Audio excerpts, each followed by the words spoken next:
नमस्कार, मैं श्रीकांत। आप देख रहे हैं न्यूज़ फॉर एशिया। आधुनिकता के इस दौर में किसान भी पीछे नहीं रह गए हैं।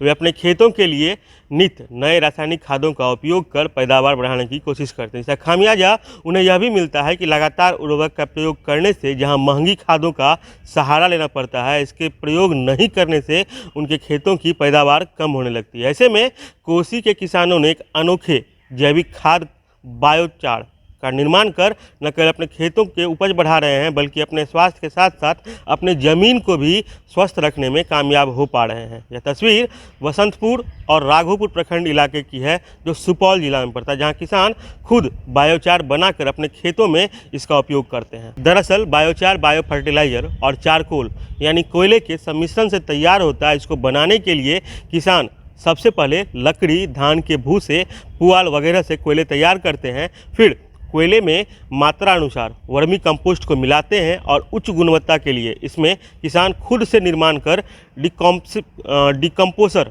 का छिड़काव करते हैं। खास बात यह है कि इसमें जैविक मात्रा बढ़ाने के लिए गुड़ मिला के पूरे सम्मिश्रण को 7 दिन तक पॉलीथीन के सहारे बंद कर देते हैं। करीब 1 सप्ताह में यह खाद बनकर तैयार हो जाता है, जिसके बाद किसान इसका उपयोग अपने खेतों में करते हैं। जानकार कहते हैं कि इस जैविक खाद में फसल को देने वाले 16 न्यूट्रेंट मौजूद हैं, जिसके प्रयोग से मिट्टी की अम्लता कम होने के साथ उसमें बढ़ी हुई क्षारीयता को संतुलित होती है, जिससे फसल के उपज में कई गुने की वृद्धि देखी जा सकती है। टर वाला ड्राम जो है, इसमें जलकुम्भी या लकड़ी या पुआल इस तरह का जो लकड़ी होगा वो इसमें रख देंगे।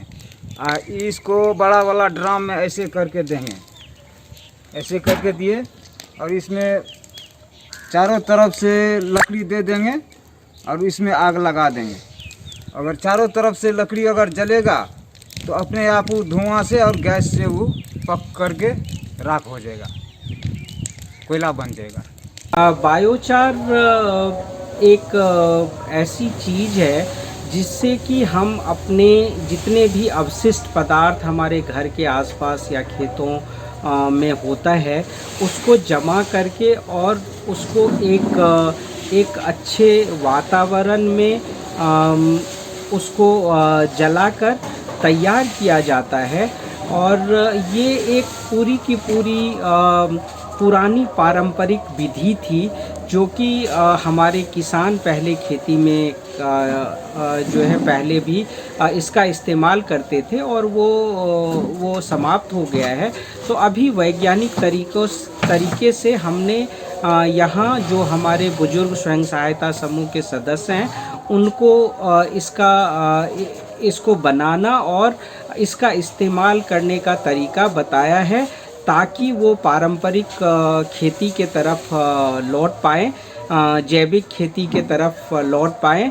चूँकि नहीं तो भविष्य में हमारी उत्पादकता तो कम होगी ही होगी, साथ ही साथ जो हमारा खेती में लागत खर्च है वो बहुत ज़्यादा बढ़ जाएगा। और इसके लिए ऐसी कोई भी चीज़ों की ज़रूरत नहीं है जो हमें बाज़ार से लाना पड़े। इसीलिए इसको बनाना बहुत आसान है।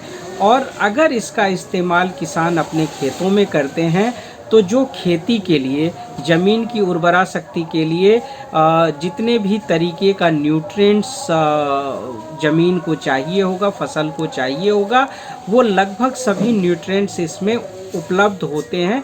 तो उन्हें अलग अलग तरह का रासायनिक खाद का प्रयोग खेती में नहीं करना पड़ेगा। कहते हैं जहां एक तरफ इलाके के सैकड़ों किसान इसके उपयोग से अपनी ज़मीन का कायाकल्प कर रहे हैं, वहीं ज़रूरत यह भी है कि आसपास के इलाकों के किसान भी इस प्रयोग को करके अपने खेतों की पैदावार बढ़ाएं। इस खाद का उपयोग करके कोसी के इलाके में कुसहा त्रासदी के बाद बंजर बनी हजारों एकड़ ज़मीन के लिए ये वरदान साबित हो सकती है। इतना नहीं, ऐसे उत्पादों के लिए पीएम के लोकल फॉर वोकल के तहत ऐसे उत्पादों को सही बाज़ार मिलने की ज़रूरत भी है, ताकि समुचित बाज़ार के माध्यम से ऐसे उत्पादों को बृहद स्तर पर व्यापारिक रूप से बढ़ाया जा सके, ताकि किसानों की माली हालत सुधर सके।